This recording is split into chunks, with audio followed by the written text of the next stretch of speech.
আপনি বুঝে শুনে পক্ষ অবলম্বন করবেন। আপনি কাকে সমর্থন করতেছেন, কার সাপোর্ট করতেছেন, এটা আল্লাহ দেখতেছেন।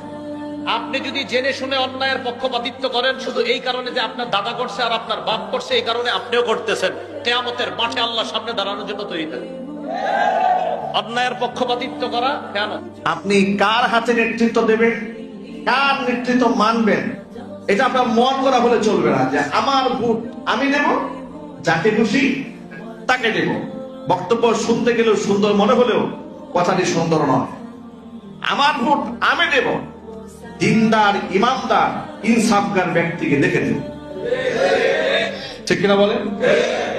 এখন আমার আত্মীয় একজন দাঁড়িয়েছে, সুদখোর, ঘুষখোর, মিথ্যাবাদী, লম্পট, বদমাস, মনে চাইলো আমি দিয়ে দিলাম, এর কোনো সুযোগ ইসলামে দেওয়া হয়নি।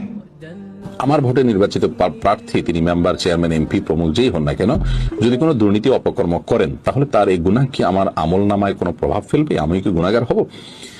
দেখুন, সূরা মাইদা 2 নম্বর আয়াতে আমাদের মাথায় রাখতে হবে, আল্লাহ বলেছেন ওয়ালা তাআওয়ানু আলাল ইসমি ওয়াল উদওয়ান, তোমরা পাপ এবং সীমা লঙ্ঘনের কাজে একে অন্যকে সহযোগিতা করবে না। আপনার ভোট যাকে দিচ্ছেন সেই লোক ভোট পেয়ে বিভিন্ন অপকর্ম করবে, এটি যদি সুনিশ্চিত হয়, আপনি জানেন, তাহলে জেনে শুনে সেরকম লোককে ভোট দেওয়া আপনার জন্য জায়েজ নয়। যাকে মন চায় তাকে ভোট দেওয়া যাবে না। এজন্য আমার ভোট আমি দেব, যাকে খুশি তাকে দেব, এমনটা না, সৎ লোক দেখে দেব। ঠিক কিনা? আমার ভোট আমি দেব, ইসলাম প্রিয় লোক দেখে দেব,